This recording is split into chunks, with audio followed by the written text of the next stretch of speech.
कभी जीवन में एक क्षण ऐसा आता है जब सब कुछ थम सा जाता है, जब बाहर की दौड़ अचानक अर्थहीन लगने लगती है और भीतर कोई धीमी सी आवाज उठती है जो कहती है कि अगर अभी नहीं रुके, अगर अभी भीतर नहीं झांका तो जीवन यूं ही बीत जाएगा बिना जाने कि असली खजाना कहां था। और उसी क्षण से एक यात्रा शुरू होती है जो बाहर की नहीं भीतर की होती है।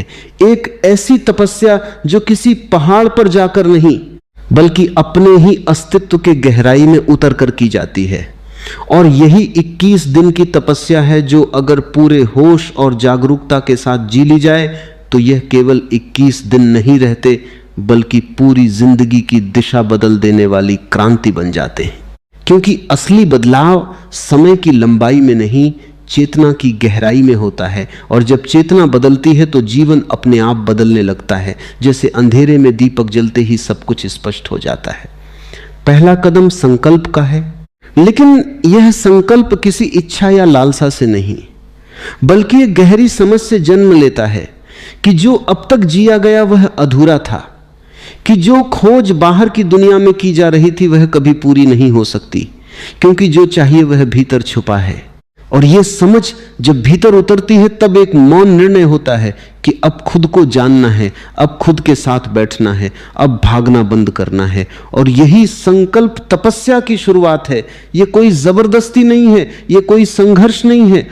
यह तो जैसे कोई थका हुआ यात्री अंततः रुककर विश्राम करने को तैयार हो गया हो, और इस विश्राम में ही सबसे बड़ी ऊर्जा छुपी होती है।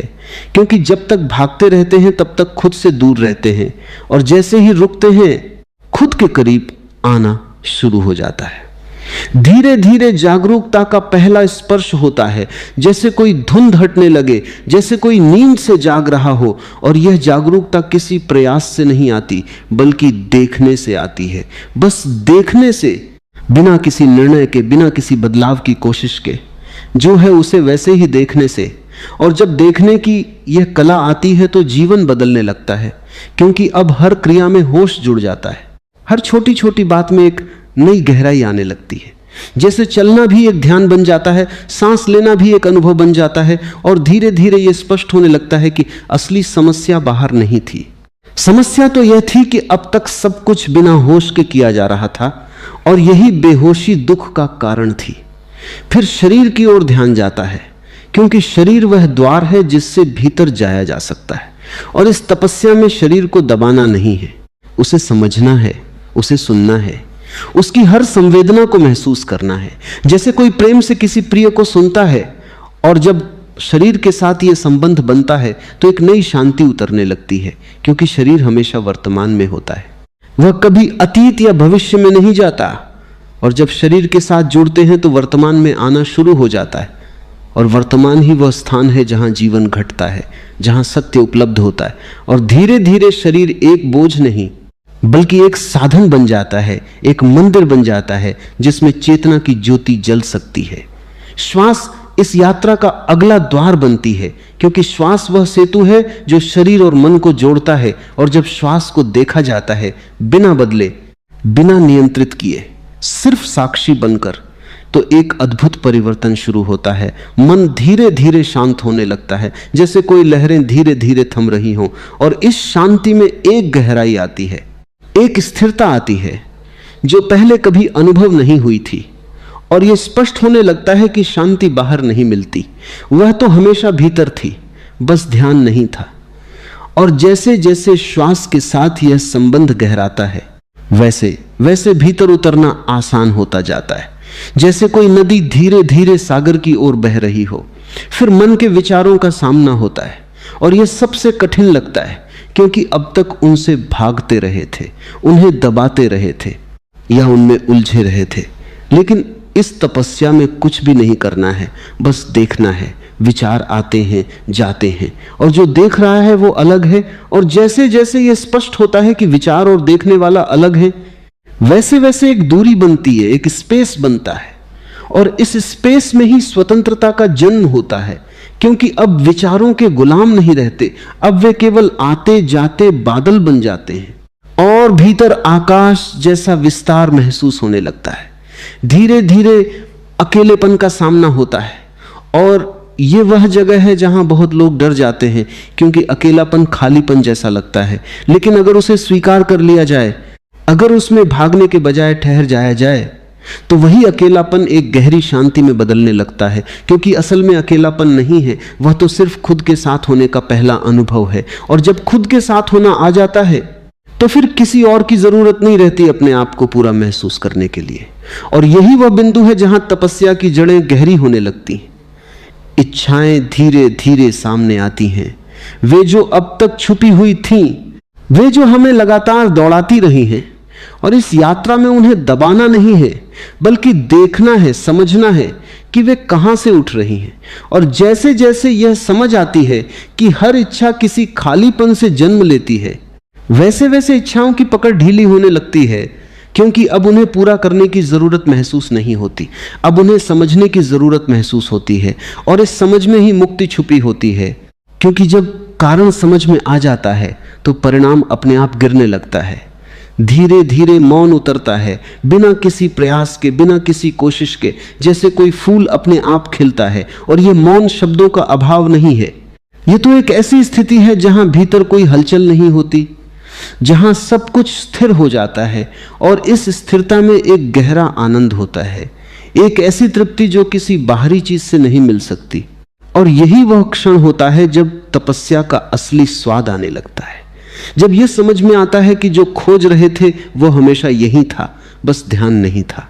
धीरे धीरे जब भीतर मौन का पहला स्पर्श स्थिर होने लगता है, तब एक नई अनुभूति जन्म लेती है। जैसे अब तक जो ऊर्जा बिखरी हुई थी, जो इच्छाओं, भय और अनगिनत दिशाओं में भाग रही थी, वह लौटकर एक केंद्र की ओर आने लगती है। और यह केंद्र कोई स्थान नहीं, बल्कि एक स्थिति है, होश की, जागरूकता की, साक्षी होने की, जहां ऊर्जा का हर कण संगठित होने लगता है। जैसे कोई बिखरा हुआ प्रकाश एक बिंदु पर आकर लेजर बन जाए, और इसी क्षण तपस्या का अगला द्वार खुलता है। क्योंकि अब तक जो प्रयास था वह केवल देखने का था, अब जो घटित होता है वह रूपांतरण है। और यह रूपांतरण किसी क्रिया से नहीं, बल्कि गहरी समझ से जन्म लेता है। जैसे अंधकार को हटाने के लिए प्रकाश लाना पड़ता है, वैसे ही अज्ञान को मिटाने के लिए केवल जागरूकता ही पर्याप्त होती है। और इस जागरूकता में ऊर्जा का स्वभाव बदलने लगता है। जो ऊर्जा पहले इच्छाओं में बहती थी, वही अब शांति में बदलने लगती है। जो ऊर्जा पहले क्रोध बनती थी, वही अब करुणा का रूप लेने लगती है। और जो ऊर्जा पहले भय के रूप में प्रकट होती थी, वही अब एक गहरे भरोसे में बदलने लगती है। और ये कोई प्रयास नहीं है, ये कोई साधना का दबाव नहीं है, ये तो एक स्वाभाविक परिवर्तन है। जैसे बर्फ पिघलकर पानी बन जाती है और पानी वाष्प बनकर आकाश में विलीन हो जाता है, वैसे ही चेतना के स्तर बदलते जाते हैं। और जो व्यक्ति इस परिवर्तन को बिना हस्तक्षेप के होने देता है, वही वास्तव में तपस्या के मार्ग पर आगे बढ़ता है। क्योंकि यहां करने वाला जितना कम होता जाता है, होने वाला उतना ही अधिक प्रकट होने लगता है। और यही इस यात्रा का रहस्य है कि यहां कुछ करना नहीं, केवल होना है, केवल देखना है, केवल स्वीकार करना है। इस गहराई में उतरते उतरते एक और परत सामने आती है, जो सबसे सूक्ष्म और सबसे जटिल है। अहंकार की परत, जो हर अनुभव के पीछे छुपी रहती है, जो हर क्रिया में मैं का बोध जोड़ देती है, जो हर उपलब्धि को अपना बना लेती है और हर असफलता का दोष दूसरों पर डाल देती है। और जब तक ये मैं बना रहता है, तब तक वास्तविक स्वतंत्रता संभव नहीं होती। क्योंकि यह मैं ही वह दीवार है जो हमें सत्य से अलग रखती है। और इस तपस्या में इस मैं से लड़ना नहीं है, उसे खत्म करने की कोशिश भी नहीं करनी है, बल्कि उसे देखना है, उसकी हर चाल को समझना है, उसकी हर अभिव्यक्ति को पहचानना है। और जैसे जैसे ये पहचान गहरी होती जाती है, वैसे वैसे यह मैं कमजोर पड़ने लगता है। क्योंकि उसका अस्तित्व केवल अज्ञान पर टिका होता है। और जहां जागरूकता का प्रकाश पहुंचता है, वहां अज्ञान अपने आप मिटने लगता है। कभी ऐसा लगता है कि मैं पूरी तरह गायब हो गया है, और उसी क्षण एक गहरी शांति उतरती है, जैसे कोई बोझ उतर गया हो, जैसे कोई कैद खुल गई हो। और इस अवस्था में जो अनुभव होता है, वह शब्दों में नहीं कहा जा सकता, क्योंकि वहां अनुभव करने वाला भी नहीं रहता। वहां केवल अनुभव होता है, वहां केवल होना होता है। और यही वह क्षण है जहां तपस्या अपने चरम की ओर बढ़ती है, जहां व्यक्ति नहीं रहता, केवल चेतना रह जाती है। और इस चेतना में कोई सीमा नहीं होती, कोई बंधन नहीं होता। वह असीम होती है, अनंत होती है, और इसी अनंतता में असली स्वतंत्रता का जन्म होता है। धीरे धीरे यह साक्षी भाव स्थिर होने लगता है। अब यह केवल ध्यान के समय नहीं रहता, बल्कि हर क्षण में फैलने लगता है। चलते हुए, बोलते हुए, खाते हुए, हर क्रिया में एक देखने वाला उपस्थित रहता है, और यह उपस्थिति ही जीवन को बदल देती है, क्योंकि अब कोई भी क्रिया बेहोशी में नहीं होती। हर चीज में एक जागरूकता जुड़ी होती है, और यही जागरूकता जीवन को ध्यान बना देती है, जहां हर क्षण एक साधना बन जाता है, हर अनुभव एक सीख बन जाता है, और हर परिस्थिति एक अवसर बन जाती है भीतर और गहराई में उतरने का। अब सफलता का अर्थ भी बदलने लगता है। जो पहले बाहर की उपलब्धियों में देखा जाता था, वह अब भीतर की शांति में दिखाई देने लगता है। जो पहले दूसरों की नजरों में था, वह अब अपने ही साक्षी भाव में महसूस होने लगता है। और यह परिवर्तन इतना गहरा होता है कि जीवन की दिशा ही बदल जाती है, क्योंकि अब व्यक्ति बाहर की दुनिया में कुछ पाने के लिए नहीं जीता, बल्कि भीतर की पूर्णता को जीने के लिए जीता है। और यही असली सफलता है, जो किसी तुलना पर आधारित नहीं होती, जो किसी प्रमाण की मोहताज नहीं होती, जो केवल एक आंतरिक अनुभव होती है। एक ऐसी स्थिति जहां कुछ भी कमी नहीं होती, जहां सब कुछ पूर्ण होता है। इन 21 दिनों में जो यात्रा शुरू हुई थी, वह अब केवल 21 दिनों तक सीमित नहीं रहती, वह जीवन का हिस्सा बन जाती है। एक ऐसी धारा बन जाती है जो हर क्षण बहती रहती है, और जो व्यक्ति इस धारा में बहना सीख लेता है, वह कभी भटकता नहीं, क्योंकि अब उसके पास कोई लक्ष्य नहीं होता, केवल एक दिशा होती है, भीतर की ओर, गहराई की ओर, मौन की ओर। और इस दिशा में चलते हुए हर क्षण एक नई खोज होती है, हर दिन एक नया जन्म होता है, और हर सांस एक नई शुरुआत बन जाती है। धीरे धीरे यह समझ और भी स्पष्ट होती जाती है कि जीवन को बदलने के लिए किसी बड़ी क्रांति की जरूरत नहीं होती, केवल छोटे छोटे क्षणों में होश लाने की जरूरत होती है। और यही 21 दिन की तपस्या का सार है कि इन 21 दिनों में जो होश जागा, जो साक्षी भाव विकसित हुआ, वह अगर जीवन में बना रहे तो फिर हर दिन तपस्या बन जाता है, हर क्षण ध्यान बन जाता है। और यही निरंतरता ही जीवन को एक उत्सव में बदल देती है, क्योंकि अब जीवन कोई बोझ नहीं रहता, कोई संघर्ष नहीं रहता, बल्कि एक खेल बन जाता है, एक नृत्य बन जाता है, जिसमें व्यक्ति पूरी तरह से शामिल होता है, लेकिन फिर भी भीतर से एक साक्षी बना रहता है। और इस साक्षी भाव में ही वह गहरा आनंद छुपा होता है, जो किसी कारण पर आधारित नहीं होता, जो बिना किसी वजह के होता है, जो अपने आप में पूर्ण होता है। और यही वह आनंद है जो जीवन को सार्थक बनाता है, जो हर क्षण को मूल्यवान बना देता है। और यही वह उपलब्धि है जो किसी भी बाहरी सफलता से कहीं अधिक गहरी और स्थायी होती है, क्योंकि यह किसी परिस्थिति पर निर्भर नहीं होती, यह तो केवल चेतना की स्थिति पर निर्भर होती है। और जब चेतना बदल जाती है तो जीवन अपने आप बदल जाता है। अब यात्रा अपने अंतिम चरण की ओर बढ़ रही है, जहां साक्षी भाव भी विलीन होगा और केवल शुद्ध अस्तित्व बचेगा, जहां न देखने वाला रहेगा न देखा जाने वाला, केवल एक अद्वैत अनुभव बचेगा, पूर्ण, शांत, असीम। धीरे धीरे जब साक्षी भाव भी स्थिर हो जाता है और देखने वाला इतना सूक्ष्म, इतना शांत और इतना पारदर्शी हो जाता है कि उसकी उपस्थिति भी महसूस नहीं होती, तब एक बहुत गहरी घटना घटती है। ऐसी घटना जो किसी प्रयास से नहीं लाई जा सकती, जिसे केवल होने दिया जा सकता है। और यह घटना है साक्षी का भी विलय। जैसे एक दीपक अपनी लौ में ही समा जाए, जैसे एक बूंद सागर में गिरकर सागर ही बन जाए, वैसे ही देखने वाला और जो देखा जा रहा है, उनके बीच की दूरी मिटने लगती है। और यह मिटना ही वास्तविक मिलन है। यह कोई अनुभव नहीं है, क्योंकि अनुभव के लिए दो का होना जरूरी है। यहां तो केवल एक रह जाता है, एक ऐसी उपस्थिति जो न किसी नाम में बंधी है, न किसी रूप में, न किसी विचार में। और इसी एकत्व में वह सत्य प्रकट होता है जिसे शब्दों में कभी नहीं बांधा जा सकता, जिसे केवल जिया जा सकता है। और इस स्थिति में पहुंचकर यह स्पष्ट हो जाता है कि अब तक जो कुछ भी खोजा जा रहा था वह सब बाहर नहीं, भीतर ही था।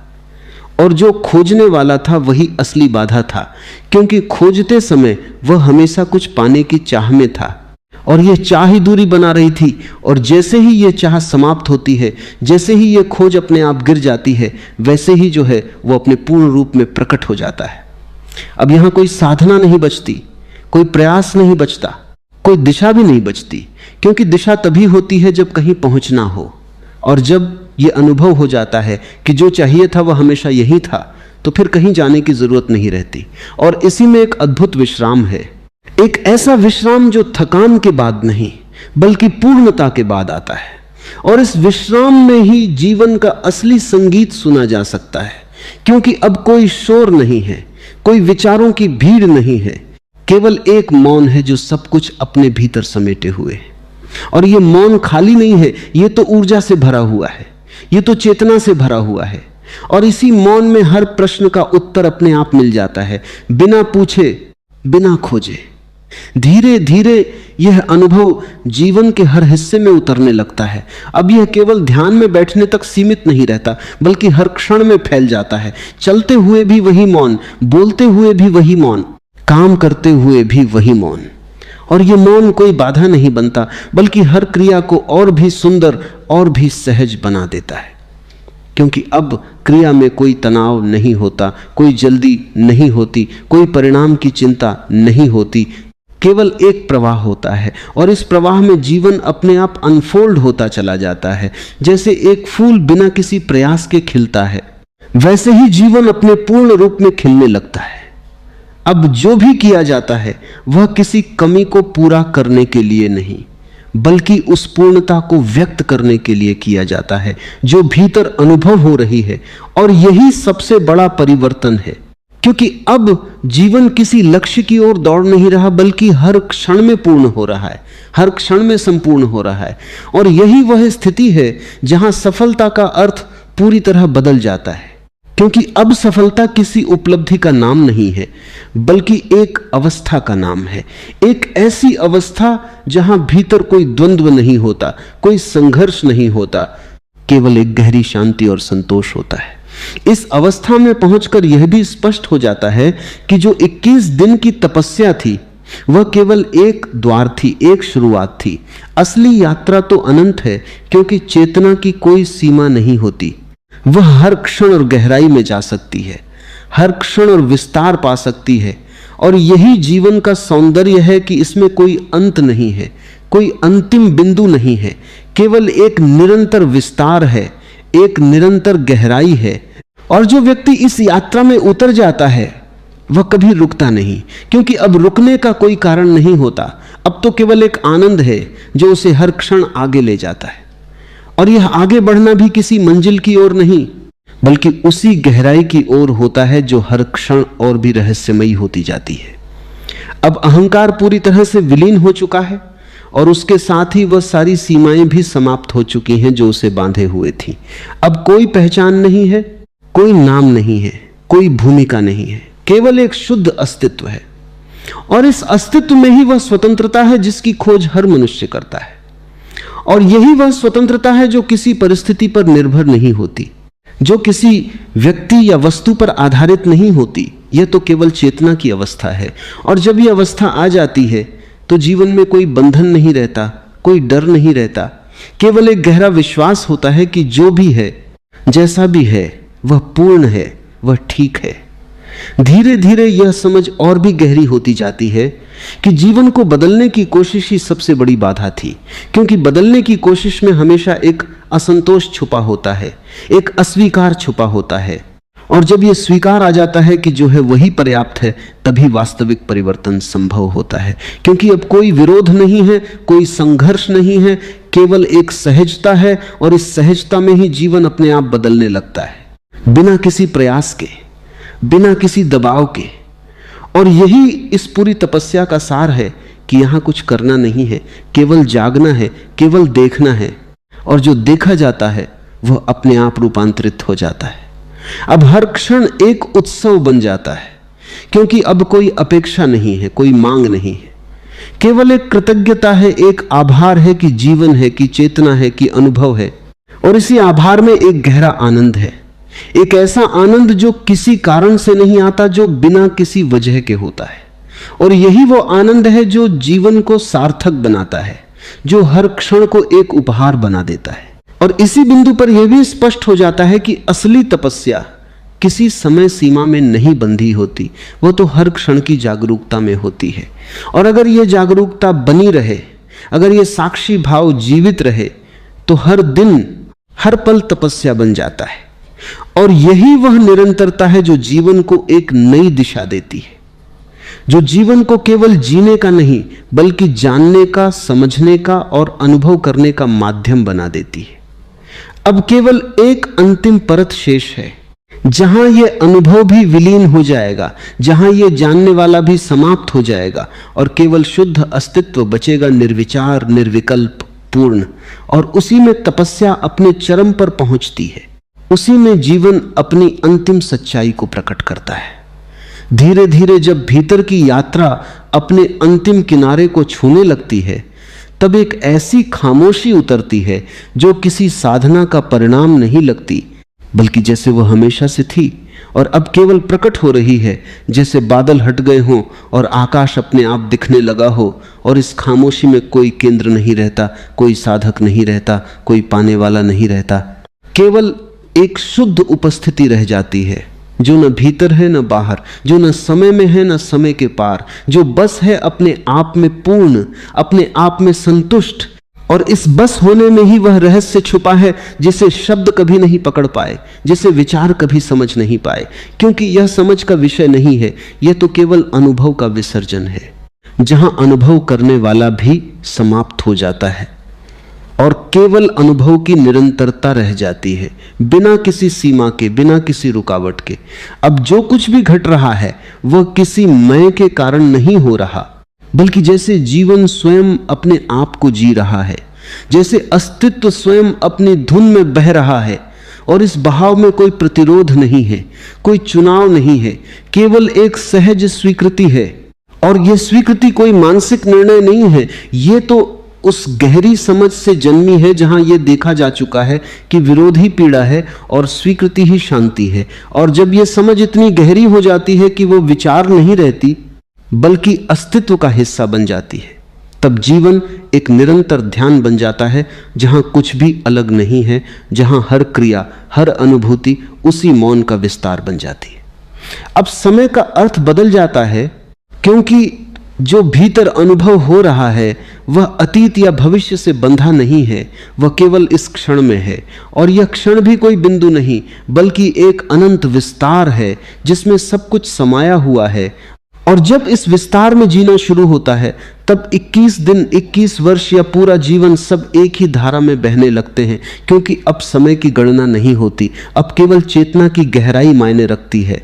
और ये गहराई हर क्षण उपलब्ध है, हर सांस में उपलब्ध है, बस देखने की जरूरत है, बस जागने की जरूरत है। अब यह भी स्पष्ट हो जाता है कि सफलता कोई अंत नहीं है, कोई मंजिल नहीं है, बल्कि यह एक निरंतर खिलने की प्रक्रिया है। जैसे एक फूल हर दिन थोड़ा थोड़ा खुलता है और कभी पूरी तरह बंद नहीं होता, वैसे ही चेतना भी हर क्षण नए आयाम खोलती रहती है। और इस खुलने में ही आनंद है, इस खुलने में ही जीवन का रस है। और जो व्यक्ति इस रस को चख लेता है, उसके लिए बाहर की सफलताएं अपना आकर्षण खो देती हैं, क्योंकि अब जो मिल रहा है वह कहीं अधिक गहरा, कहीं अधिक सच्चा है। अब ऊर्जा पूरी तरह रूपांतरित हो चुकी है, वह जो पहले बिखरी हुई थी अब एक शांत प्रकाश बन गई है, एक ऐसी रोशनी जो जलती नहीं बस प्रकाशित करती है। और इस प्रकाश में जीवन के हर कोने स्पष्ट हो जाते हैं, कोई अंधेरा नहीं बचता, कोई छुपाव नहीं बचता। और इस स्पष्टता में ही वह स्वतंत्रता है जो हर बंधन को तोड़ देती है, क्योंकि बंधन केवल अज्ञान के कारण थे, और जहां ज्ञान का प्रकाश है वहां बंधन अपने आप गिर जाते हैं। अब कोई साधना करने की जरूरत नहीं रह जाती, क्योंकि जीवन स्वयं साधना बन चुका है। हर सांस ध्यान है, हर कदम जागरूकता है, हर क्षण एक साक्षी भाव में डूबा हुआ है। और यह साक्षी भाव भी अब अलग नहीं है, यह तो अस्तित्व का स्वभाव बन चुका है। और इसी स्वभाव में एक गहरी सहजता है, एक ऐसी सरलता जो किसी बनावट से नहीं आई बल्कि सब बनावटों के गिर जाने से प्रकट हुई है। और यह सरलता ही वह द्वार है जहां से जीवन अपनी सबसे सुंदर अभिव्यक्ति करता है। अब कोई प्रश्न नहीं बचते, क्योंकि प्रश्न तभी होते हैं जब उत्तर बाहर खोजे जा रहे हों, और जब यह अनुभव हो जाता है कि जो भी जानना था वो भीतर ही प्रकट हो चुका है, तब प्रश्न अपने आप गिर जाते हैं। जैसे कोई बच्चा खेल में ही समझ जाए कि जिसे वह ढूंढ रहा था वो उसके हाथ में ही था। और इस समझ में एक मुस्कान है, एक हल्कापन है, एक ऐसी निश्चिंतता है जो किसी भी परिस्थिति से नहीं हिलती। अब जो भी संबंध हैं, जो भी कार्य हैं, जो भी परिस्थितियां हैं, वे सब उसी मौन की छाया में जिए जाते हैं, और इस कारण उनमें कोई उलझन नहीं होती, कोई अपेक्षा नहीं होती, केवल एक सहज प्रवाह होता है। और इस प्रवाह में जीवन अपने आप संतुलित हो जाता है, क्योंकि अब उसे नियंत्रित करने की कोशिश नहीं की जा रही, अब उसे बस जीने दिया जा रहा है। और जब जीवन को जीने दिया जाता है तब वह अपने सबसे सुंदर रूप में खिलता है। अब यह भी स्पष्ट हो जाता है कि तपस्या का अर्थ कभी भी कठोरता नहीं था, कभी भी संघर्ष नहीं था। तपस्या का अर्थ तो केवल इतना था कि हर क्षण में होश बना रहे, हर क्षण में जागरूकता बनी रहे। और यही 21 दिन की तपस्या का असली रहस्य है कि यह 21 दिन केवल एक शुरुआत है, एक झलक है उस जीवन की जो पूरी तरह जागरूकता में जिया जा सकता है। और जब ये झलक गहरी हो जाती है, जब ये अनुभव स्थिर हो जाता है, तब जीवन में कोई कमी नहीं रहती, कोई अधूरापन नहीं रहता, केवल एक पूर्णता रह जाती है जो हर क्षण में महसूस होती है। और अंततः जो बचता है वह कोई व्यक्ति नहीं, कोई पहचान नहीं, केवल एक शुद्ध अस्तित्व है जो न जन्म लेता है न मरता है, जो हमेशा से था और हमेशा रहेगा। और इसी में जीवन का अंतिम सत्य छुपा है, इसी में वह शांति है जिसे खोजा जा रहा था, इसी में वह आनंद है जो कभी खत्म नहीं होता, और इसी में वह सफलता है जो किसी तुलना से परे है, जो केवल अनुभव की जा सकती है, जी जा सकती है। और जब ये अनुभव हो जाता है तब ये स्पष्ट हो जाता है कि 21 दिन की तपस्या केवल एक द्वार थी, और उसके पार जो है वह अनंत है, असीम है। और उसी असीम में जीवन अपनी वास्तविकता को पहचानता है, उसी में वह पूरी तरह मुक्त हो जाता है, और उसी में वह पहली बार वास्तव में जीता है। धीरे धीरे जब भीतर का मौन केवल एक झलक नहीं रह जाता बल्कि एक स्थिरता में बदलने लगता है, तब यह स्पष्ट होने लगता है कि जो ऊर्जा अब तक बिखरी हुई थी, जो हजारों इच्छाओं, डर, असुरक्षाओं और अनजानी दौड़ों में खर्च हो रही थी, वह अब लौटकर अपने ही केंद्र में इकट्ठा होने लगी है। और यह इकट्ठा होना कोई प्रयास नहीं है, यह किसी साधना की मजबूरी नहीं है, बल्कि यह उस समझ का परिणाम है जो देखने से आई है। क्योंकि जैसे ही यह देखा जाता है कि बाहर की हर दौड़ अधूरी है, कि हर इच्छा अंततः एक और इच्छा को जन्म देती है, वैसे ही ऊर्जा अपने आप वापस लौटने लगती है। जैसे कोई नदी जिसे समझ आ जाए कि वह समुद्र से अलग नहीं है, वह अपने ही स्रोत की ओर मुड़ने लगती है। और इसी मोड़ में तपस्या का वास्तविक आरंभ होता है, क्योंकि अब ऊर्जा को दबाया नहीं जा रहा, उसे रोका नहीं जा रहा, बल्कि उसे समझा जा रहा है, उसे देखा जा रहा है, और देखने में ही उसका रूपांतरण शुरू हो जाता है। अब जो ऊर्जा पहले वासना के रूप में बहती थी, वह धीरे धीरे एक सूक्ष्म आनंद में बदलने लगती है। जो ऊर्जा पहले क्रोध बनकर विस्फोट करती थी, वही अब करुणा में बदलने लगती है। और जो ऊर्जा पहले भय के रूप में शरीर को जकड़ लेती थी, वही अब एक गहरे विश्वास में बदलने लगती है। और यह परिवर्तन इतना सहज होता है कि यदि ध्यान न दिया जाए तो पता भी नहीं चलता कि भीतर क्या क्रांति हो रही है, क्योंकि यह क्रांति बाहर कोई शोर नहीं करती, यह भीतर एक मौन परिवर्तन है। जैसे रात के अंधेरे में धीरे धीरे सुबह उतरती है, और जब प्रकाश आता है तो यह नहीं पूछता कि अंधेरा कहां गया, वह बस अपने होने से अंधकार को समाप्त कर देता है। और इसी तरह जागरूकता का प्रकाश जब भीतर फैलता है तो सारी नकारात्मकता, सारे भ्रम अपने आप गिरने लगते हैं, बिना किसी संघर्ष के, बिना किसी लड़ाई के। और इसी गहराई में उतरते उतरते एक बहुत सूक्ष्म परत सामने आती है, अहंकार की, जो हर चीज को अपने साथ जोड़ लेती है, जो हर अनुभव में मैं का हस्ताक्षर कर देती है, जो कहती है कि ये मैंने किया, ये मेरा है, ये मैं हूं, और यही वह केंद्र है जो सारी उलझनों की जड़ है। क्योंकि जब तक मैं है तब तक अलगाव है, तब तक द्वंद्व है, तब तक पीड़ा है। और इस तपस्या में इस मैं को मिटाने की कोशिश नहीं करनी है, क्योंकि कोशिश भी उसी का खेल है, बल्कि इसे देखना है, इसकी हर चाल को समझना है। और जैसे जैसे ये समझ गहरी होती जाती है, वैसे वैसे यह मैं अपने आप कमजोर पड़ने लगता है, क्योंकि उसका अस्तित्व केवल अज्ञान पर टिका होता है। और जहां समझ आ जाती है वहां अज्ञान टिक नहीं सकता। धीरे धीरे यह देखने की क्षमता इतनी गहरी हो जाती है कि मैं केवल एक विचार जैसा दिखने लगता है, एक आदत जैसा जो बार बार उठती है, और अगर उसे पकड़ा न जाए तो अपने आप गिर जाती है।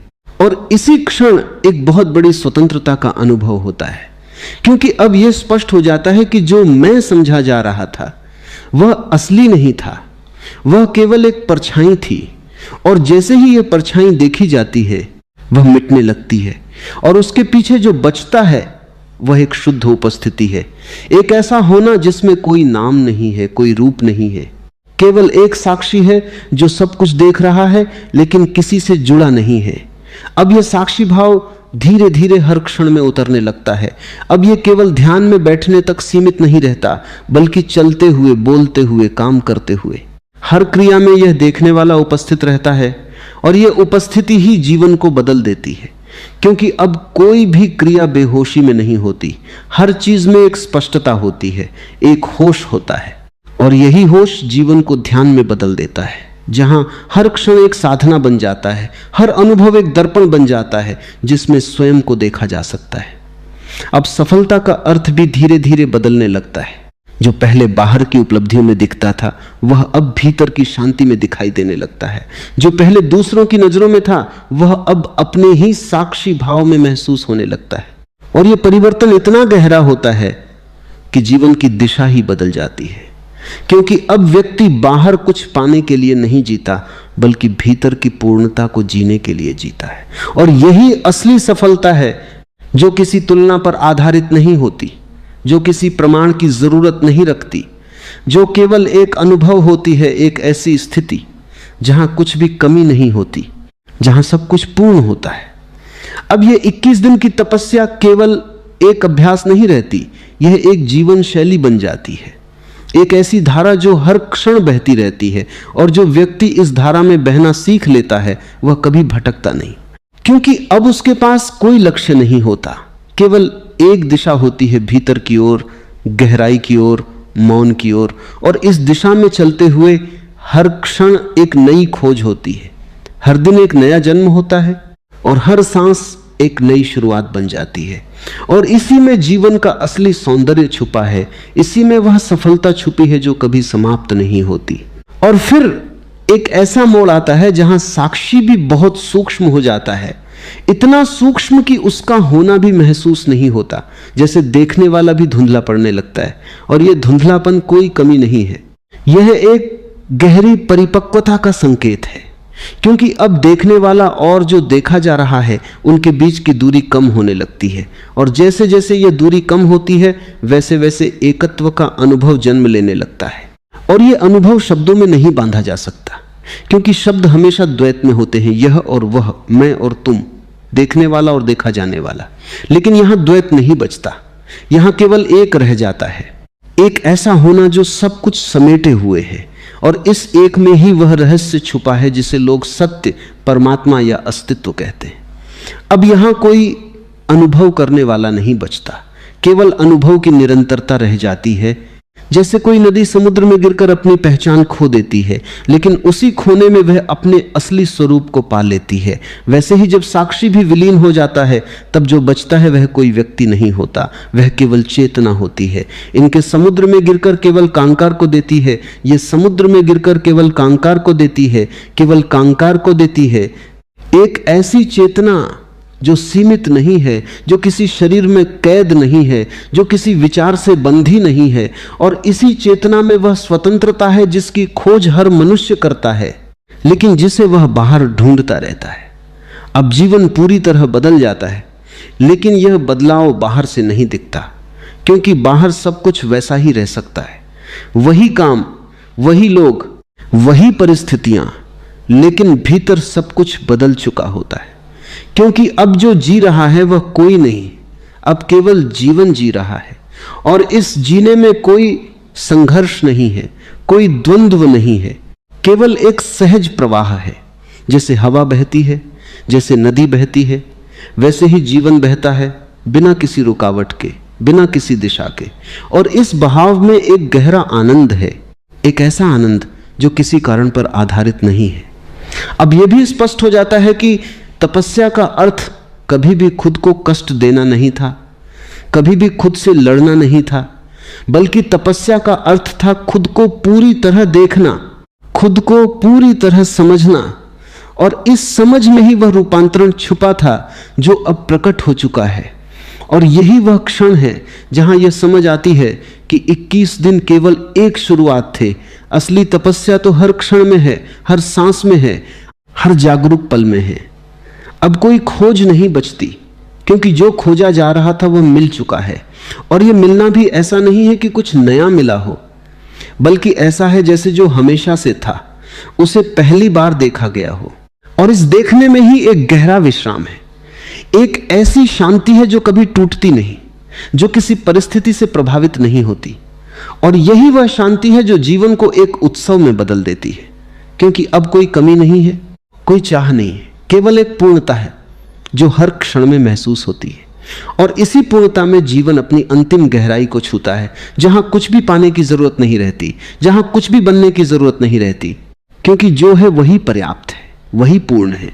और इसी में वह सच्चाई छुपी है जिसे शब्दों में नहीं कहा जा सकता, जिसे केवल जिया जा सकता है, अनुभव किया जा सकता है। और जो एक बार अनुभव हो जाए वह कभी खोती नहीं, वह जीवन का हिस्सा बन जाती है, जीवन का स्वर बन जाती है। और उसी स्वर में जीवन पहली बार अपने वास्तविक अर्थ में गूंजता है।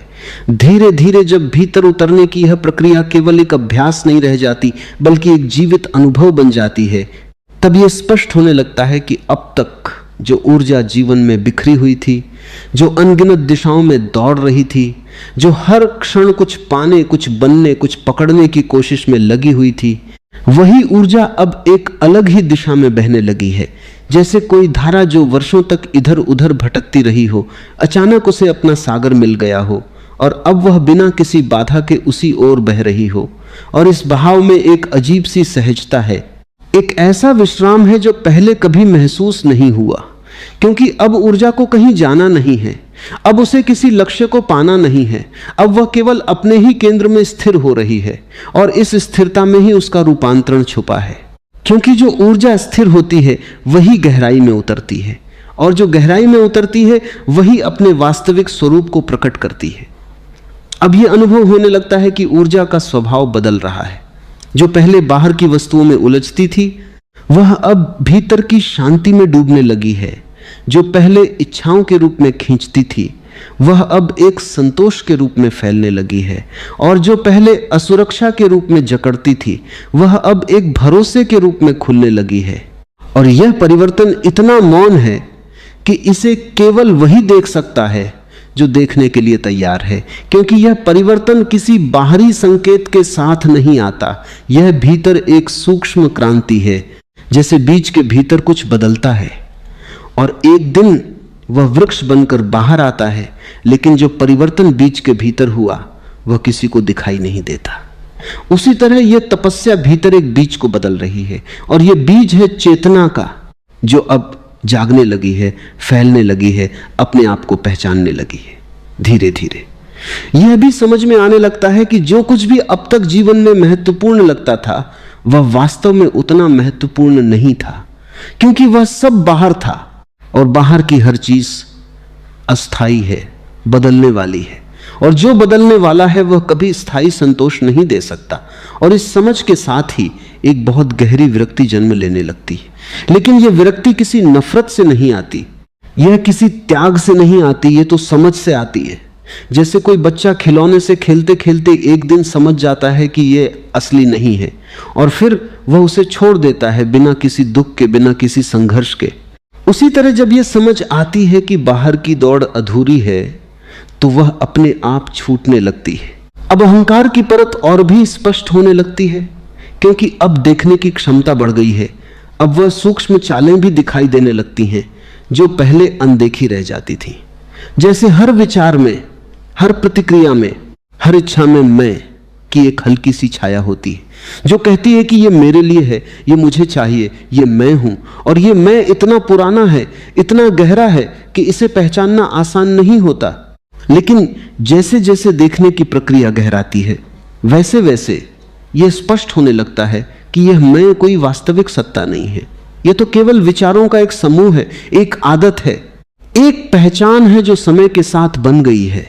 और जैसे ही यह समझ आती है, वैसे ही इसमें एक दरार पड़ने लगती है। धीरे धीरे यह दरार और गहरी होती जाती है। और एक दिन ऐसा आता है जब यह मैं अचानक बहुत हल्का महसूस होता है, जैसे उसका कोई वजन ही नहीं है, जैसे वो केवल एक भ्रम था जो अब तक सच लगता रहा। और इसी क्षण एक गहरी स्वतंत्रता का अनुभव होता है, क्योंकि अब जो बचता है वह कोई व्यक्ति नहीं है, बल्कि एक साक्षी है, एक देखने वाला जो सब कुछ देख रहा है लेकिन किसी से जुड़ा नहीं है। और इस साक्षी भाव में ही वह शांति है जो हर परिस्थिति से परे है, जो किसी भी उतार चढ़ाव से प्रभावित नहीं होती। अब यह साक्षी भाव धीरे धीरे जीवन के हर पहलू में उतरने लगता है। अब यह केवल ध्यान का हिस्सा नहीं है, बल्कि यह हर क्षण में उपस्थित है। जैसे कोई अंदर बैठा हुआ है जो हर चीज को देख रहा है, और यह देखने वाला न तो हस्तक्षेप करता है, न ही किसी चीज को बदलने की कोशिश करता है। वह केवल देखता है, और इस देखने में ही सब कुछ बदलने लगता है। क्योंकि जो देखा जाता है वह स्पष्ट हो जाता है, और जो स्पष्ट हो जाता है वह अपने आप सही दिशा में चलने लगता है। अब जीवन में जो भी क्रियाएं हो रही हैं, वे किसी मजबूरी से नहीं हो रही, वे किसी दबाव से नहीं हो रही, बल्कि वे एक सहज प्रवाह से हो रही। और इस प्रवाह में एक सुंदरता है, एक लय है, जैसे जीवन एक संगीत बन गया हो और हर क्रिया उस संगीत का एक हिस्सा हो। और इस संगीत में कोई बेसुरापन नहीं है, क्योंकि अब कोई संघर्ष नहीं है, कोई विरोध नहीं है, केवल एक स्वीकृति है। और यही स्वीकृति जीवन को एक नई दिशा देती है, एक ऐसी दिशा जो भीतर की ओर जाती है, जो गहराई की ओर जाती है। और इसी गहराई में यह समझ और भी स्पष्ट होती जाती है कि सफलता का अर्थ वह नहीं है जो अब तक समझा गया था। सफलता का अर्थ अब यह नहीं है कि कुछ पाया जाए, बल्कि यह है कि जो है उसे पूरी तरह जिया जाए, उसे पूरी तरह महसूस किया जाए। और इस अनुभव में ही वह पूर्णता है जो हर मनुष्य खोज रहा है। और जब यह पूर्णता भीतर अनुभव होती है, तब बाहर कुछ पाने की आवश्यकता नहीं रहती, क्योंकि अब जो है वही पर्याप्त है, वही संपूर्ण है। और फिर धीरे धीरे यह यात्रा एक और गहराई में उतरती है, जहां साक्षी भाव भी एक सीमा की तरह दिखने लगता है, क्योंकि साक्षी होने में भी एक हल्की सी दूरी बनी रहती है देखने वाला और जो देखा जा रहा है। और यह दूरी अब स्पष्ट होने लगती है, और जैसे जैसे यह स्पष्ट होती है, वैसे वैसे एक और गहरी घटना घटने लगती है। जैसे यह दूरी मिटने लगती है, जैसे देखने वाला और देखा जाने वाला एक दूसरे में घुलने लगते हैं, और इस घुलने में एक अद्भुत एकत्व का अनुभव जन्म लेता है, जो शब्दों से परे है, जो समझ से परे है। क्योंकि यहां कोई दो नहीं है, यहां केवल एक है। अब यहां कोई अनुभव करने वाला नहीं बचता, केवल अनुभव की एक निरंतर धारा रह जाती है। जैसे कोई संगीत जो बिना रुके बज रहा हो, लेकिन उसे सुनने वाला कोई अलग नहीं है, वह स्वयं ही सुनाई दे रहा है। और इसी में वह गहराई है जिसे समझना संभव नहीं, जिसे केवल जिया जा सकता है। और इस जीने में ही वह रहस्य खुलता है कि जो कुछ भी है वह एक ही चेतना का विस्तार है, वही हर रूप में प्रकट हो रही है, वही हर अनुभव में बह रही है। अब जीवन पूरी तरह बदल जाता है, लेकिन यह बदलाव किसी प्रयास से नहीं आया, यह तो अपने आप हुआ है। क्योंकि जब देखने की प्रक्रिया पूरी हो जाती है, जब समझ पूरी हो जाती है, तब जो बचता है वह एक शुद्ध अस्तित्व है। और इस अस्तित्व में कोई विभाजन नहीं है, कोई अलगाव नहीं है, केवल एकता है। और इसी एकता में वह शांति है जो कभी टूटती नहीं, जो किसी भी परिस्थिति से प्रभावित नहीं होती। अब जो भी क्रिया होती है वह किसी मैं के द्वारा नहीं होती, वह तो जीवन के द्वारा होती है। जैसे पेड़ पर पत्ते अपने आप उगते हैं, जैसे फूल अपने आप खिलते हैं, वैसे ही क्रियाएं अपने आप घटती हैं। और इस घटने में कोई अहंकार नहीं है, कोई दावा नहीं है, केवल एक सहजता है, और इस सहजता में जीवन का सबसे सुंदर रूप प्रकट होता है। अब यह भी स्पष्ट हो जाता है कि तपस्या का अर्थ कभी भी खुद को बदलना नहीं था, बल्कि खुद को पूरी तरह जानना था, और इस जानने में ही वह परिवर्तन छुपा था जो अब प्रकट हो चुका है। और यही वह बिंदु है जहां यह समझ आती है कि 21 दिन केवल एक झलक थे, एक दरवाजा थे, और उसके पार जो है वह अनंत है, असीम है, और उसी असीम में जीवन अपनी असली पहचान पाता है।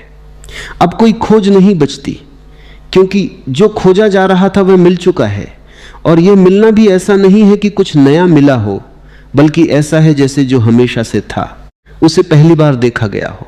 और इस देखने में ही एक गहरा विश्राम है, एक ऐसी शांति है जो कभी खत्म नहीं होती, और यही वह शांति है जो जीवन को एक उत्सव में बदल देती है, क्योंकि अब कोई कमी नहीं है, कोई अधूरापन नहीं है, केवल एक पूर्णता है जो हर क्षण में महसूस होती है, और इसी पूर्णता में जीवन अपनी अंतिम सच्चाई को प्रकट करता है।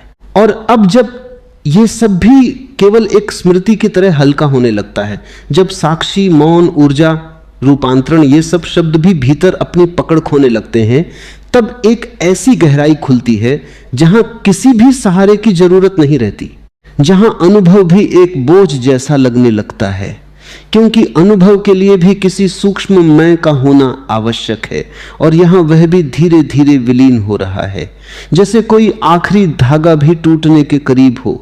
और यह टूटना डरावना नहीं है, बल्कि एक अनकही राहत लेकर आता है, जैसे किसी ने बहुत समय से कुछ पकड़ रखा था और अब उसे छोड़ देने की अनुमति मिल गई हो, और उसी छोड़ने में एक अद्भुत हल्कापन है, एक ऐसी शून्यता है जो खाली नहीं है, बल्कि सब कुछ समेटे हुए। अब यहां कुछ भी पकड़ने लायक नहीं बचता, क्योंकि जो भी पकड़ा जा सकता है वह सीमित है, और यह जो प्रकट हो रहा है वह असीम है, वह किसी सीमा में बंध नहीं सकता।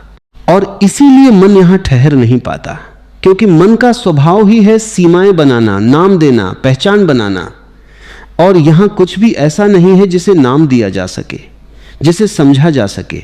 और इसी असमझ में एक गहरा सौंदर्य है, क्योंकि जहां समझ समाप्त होती है वहीं से सत्य की शुरुआत होती है, और यह सत्य कोई वस्तु नहीं है, कोई अनुभव नहीं है, ये तो स्वयं अस्तित्व का स्वभाव है जो हमेशा से था, लेकिन अब पहली बार बिना किसी परत के दिखाई दे रहा है।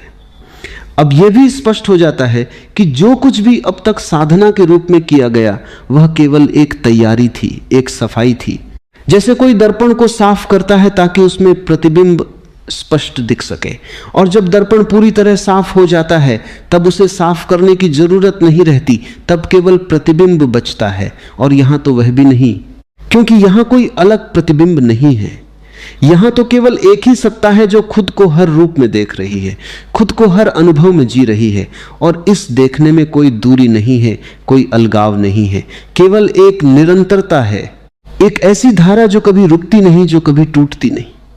अब जो शून्यता महसूस हो रही है वह डरावनी नहीं है, क्योंकि अब उसमें कोई अभाव नहीं है, वह तो एक पूर्ण शून्यता है, एक ऐसा खालीपन जो सब कुछ समेटे हुए है, जैसे आकाश खाली दिखाई देता है, लेकिन उसी में सब कुछ समाया हुआ है, और इस शून्यता में ही वह गहरा विश्राम है जो कहीं और नहीं मिल सकता, क्योंकि अब कोई खोज नहीं है, कोई चाह नहीं है, कोई दिशा नहीं है, केवल एक होना है, और यह होना ही सब कुछ है। अब जीवन और मृत्यु के बीच का भेद भी धीरे धीरे मिटने लगता है, क्योंकि जो है वह न जन्म लेता है न मरता है, वह तो हमेशा से है, और शरीर, विचार, अनुभव ये सब आते हैं और चले जाते हैं, लेकिन जो देख रहा था, जो साक्षी था, और अब जो वो भी विलीन हो चुका है, उसके पीछे जो बचता है वह कभी बदलता नहीं, वह हमेशा एक जैसा रहता है। और इसी में वह अमृता है जिसकी खोज हर मनुष्य करता है, लेकिन जिसे वह शरीर या नाम में खोजता रहता है और इसी भ्रम में भटकता रहता है। अब कोई केंद्र नहीं बचता, कोई परिधि नहीं बचती, सब कुछ एक हो गया है, और इस एक में ही वह अनंत विस्तार है जो कभी समाप्त नहीं होता। और इसी विस्तार में एक गहरी शांति है, एक ऐसा मौन है जो किसी आवाज के विपरीत नहीं है, बल्कि सब आवाजों का आधार है, और इसी मौन में जीवन का हर स्वर जन्म लेता है और उसी में विलीन हो जाता है। जैसे लहरें सागर से उठती हैं और उसी में वापस चली जाती हैं, वैसे ही हर अनुभव इसी चेतना से उठता है और उसी में विलीन हो जाता है। अब यह भी स्पष्ट हो जाता है कि कोई यात्रा कभी थी ही नहीं, कोई मंजिल कभी थी ही नहीं। यह सब केवल एक खेल था, एक लीला थी, जिसमें चेतना ने खुद को भूलकर खुद को खोजने का नाटक किया। और जब यह नाटक समझ में आ जाता है तब एक गहरी हंसी आती है, एक ऐसी हंसी जो किसी मजाक पर नहीं बल्कि इस पूरे रहस्य पर होती है कि जो खोजा जा रहा था वह हमेशा से यही था और जो खोज रहा था वह खुद एक भ्रम था। अब कोई साधक नहीं है, कोई साधना नहीं है, केवल एक सहज अस्तित्व है जो अपने आप में पूर्ण है, जो अपने आप में शांत है।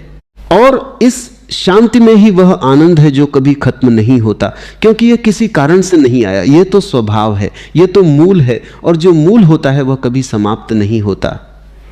अब हर क्षण एक ही जैसा है और फिर भी हर क्षण नया है, क्योंकि यहां समय का कोई प्रभाव नहीं है। यहां केवल एक अनंत वर्तमान है जिसमें सब कुछ घट रहा है, और इस वर्तमान में जीना ही असली स्वतंत्रता है, क्योंकि यहां कोई बंधन नहीं है, कोई स्मृति नहीं है, कोई कल्पना नहीं, केवल एक जीवित अनुभव है जो हर क्षण अपने आप को नया करता रहता है। और इसी गहराई में यह अंतिम समझ उतरती है कि 21 दिन की तपस्या केवल एक संकेत थी, एक आमंत्रण था उस अनंत की ओर जो हमेशा से भीतर मौजूद था और जो अब पूरी तरह प्रकट हो चुका है। और इस प्रकट होने में कोई शोर नहीं है, कोई घोषणा नहीं है, केवल एक मौन है, गहरा, असीम और पूर्ण। और इसी मौन में जीवन अपनी सबसे सच्ची, सबसे शुद्ध अभिव्यक्ति में जिया जाता है, बिना किसी प्रयास के, बिना किसी दिशा के, केवल अपने आप में, केवल अपने स्वभाव में, केवल उस सत्य में जो हमेशा से था और हमेशा रहेगा। अब ये और गहराई शब्दों की सीमा को छूने लगती है, क्योंकि जहां तक मन साथ दे सकता था, जहां तक अनुभव को भाषा में ढाला जा सकता था, वहां तक यात्रा आ चुकी है। और अब जो खुल रहा है वो शब्दों के पार है। फिर भी संकेत दिए जा सकते हैं, इशारे किए जा सकते हैं, ताकि भीतर कहीं कोई दरवाजा अपने आप खुल जाए। क्योंकि यह यात्रा समझने की नहीं, पिघलने की है, यह जानने की नहीं, मिटने की है। और इस मिटने में ही वह रहस्य छुपा है जिसे जीवन भर खोजा जाता है। धीरे धीरे यह अनुभव और भी सूक्ष्म होता जाता है कि जो हो रहा है वह किसी के द्वारा नहीं हो रहा। और यह बात अब केवल एक विचार नहीं रह जाती, यह प्रत्यक्ष अनुभव बन जाती है। जैसे हर क्रिया अपने आप घट रही है, हर श्वास अपने आप चल रही है, हर धड़कन अपने आप हो रही है। और यहां तक कि जो जागरूकता है, जो देखने की प्रक्रिया है, वह भी किसी के द्वारा नहीं की जा रही, वह भी अपने आप घट रही है। और जब यह स्पष्ट हो जाता है तब एक बहुत गहरा विश्राम उतरता है, क्योंकि अब कोई बोझ नहीं बचता, अब कुछ भी करने की जिम्मेदारी नहीं रहती, क्योंकि करने वाला ही नहीं है। और जहां करने वाला नहीं है वहां केवल होना बचता है, और यही होना सबसे गहरी शांति है। अब यह भी दिखने लगता है कि मन हमेशा कुछ पकड़ना चाहता है, चाहे वह अनुभव हो, चाहे वह शांति हो, चाहे वह मौन ही क्यों ना हो, मन उसे भी पकड़कर एक उपलब्धि बना लेना चाहता है। लेकिन यहां एक सूक्ष्म समझ जन्म लेती है कि जैसे ही कुछ पकड़ा जाता है वह सीमित हो जाता है, और जो सीमित है वह सत्य नहीं हो सकता। और इसी समझ में पकड़ अपने आप ढीली पड़ने लगती है, और जब पकड़ पूरी तरह छूट जाती है तब जो बचता है वह न पकड़ा जा सकता है, न खोया जा सकता है, क्योंकि वह कोई वस्तु नहीं है, वह तो स्वयं अस्तित्व है। अब जो शून्यता है वह केवल एक खालीपन नहीं है, वह एक जीवित शून्यता है, एक ऐसी उपस्थिति है जो दिखती नहीं, लेकिन सब कुछ उसी में प्रकट हो रहा है। जैसे आकाश स्वयं दिखाई नहीं देता, लेकिन सब कुछ उसी में घटता है। और इस शून्यता में एक अजीब सी ताजगी है, एक ऐसी नयापन है जो हर क्षण को नया बना देता है, क्योंकि यहां स्मृति का बोझ नहीं है, यहां अतीत का कोई निशान नहीं है। हर क्षण बिल्कुल ताजा है, बिल्कुल नया है, जैसे अभी अभी जन्मा हो। अब यह भी अनुभव होता है कि जो अब तक भीतर और बाहर का भेद था वह धीरे धीरे मिट रहा है, क्योंकि जो देख रहा था और जो देखा जा रहा था दोनों एक ही चेतना के रूप हैं, और जब ये स्पष्ट हो जाता है तब कोई सीमा नहीं बचती, कोई दीवार नहीं बचती, और ये अनुभव इतना व्यापक होता है कि उसमें सब कुछ समा जाता है। ध्वनि, शांति, गति, स्थिरता, सब कुछ उसी एक में विलीन हो जाता है। अब यहां तक आते आते यह भी दिखने लगता है कि जीवन को समझने की जो कोशिश थी वही सबसे बड़ी बाधा थी, क्योंकि समझ हमेशा अतीत से आती है और सत्य हमेशा वर्तमान में होता है। और जब यह समझ गिर जाती है तब एक सीधा अनुभव बचता है जो किसी व्याख्या की जरूरत नहीं रखता, जो अपने आप में पूर्ण है। और यही प्रत्यक्षता ही वह द्वार है जहां से जीवन पहली बार बिना किसी परत के देखा जाता है। अब यह भी स्पष्ट हो जाता है कि जो कुछ भी अब तक मेरा कहा जाता था, मेरा शरीर, मेरा मन, मेरे विचार, वह सब केवल एक धारणा थी, क्योंकि अब यह अनुभव हो रहा है कि सब कुछ अपने आप हो रहा है और इस अपने आप में कोई केंद्र नहीं है, कोई मालिक नहीं है, केवल एक प्रवाह है।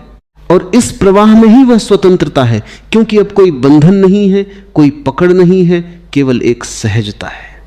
अब यह सहजता इतनी गहरी हो जाती है कि उसमें कोई प्रयास नहीं बचता, यहां तक कि जागरूक रहने का प्रयास भी नहीं बचता, क्योंकि जागरूकता अब कोई क्रिया नहीं है, वो तो स्वभाव बन गई है। जैसे आंख देखने के लिए प्रयास नहीं करती, वह बस देखती है, वैसे ही चेतना अब बिना किसी प्रयास के जागरूक है, और इसी में वह सहज ध्यान है जो किसी तकनीक से नहीं आता, जो किसी अभ्यास से नहीं आता। वह तो तब प्रकट होता है जब सब अभ्यास गिर जाते हैं। अब इस गहराई में एक और अद्भुत बात घटती है कि आनंद अब किसी अनुभव का परिणाम नहीं रह जाता, वह तो स्वयं अस्तित्व का गुण बन जाता है। एक ऐसा आनंद जो किसी कारण से नहीं है, जो बिना किसी वजह के है। और यही कारणहीन आनंद ही सबसे सच्चा है, क्योंकि जो कारण से आता है वह कारण के साथ चला भी जाता है, लेकिन जो बिना कारण के है वह स्थायी है, वह हमेशा है। अब यहां एक बहुत सूक्ष्म समझ और जन्म लेती है कि कोई भी अवस्था अंतिम नहीं है, क्योंकि जैसे ही किसी अवस्था को अंतिम माना जाता है वह एक सीमा बन जाती है, और सत्य किसी सीमा में बंध नहीं सकता। और इसी समझ में हर अनुभव को आने और जाने दिया जाता है, बिना उसे पकड़ने की कोशिश किए, और इसी प्रवाह में ही वह अनंत खुलता है जो किसी एक अनुभव में सीमित नहीं है। अब यह भी स्पष्ट हो जाता है कि मृत्यु का भय केवल इसलिए था क्योंकि पहचान शरीर से जुड़ी हुई थी, लेकिन अब जब यह पहचान गिर गई है तब मृत्यु का कोई अर्थ नहीं बचता, क्योंकि जो है वह न जन्मा था न मरेगा, वह तो हमेशा से है। और यही समझ एक गहरी निर्भयता लेकर आती है, एक ऐसा साहस जो किसी परिस्थिति पर निर्भर नहीं है।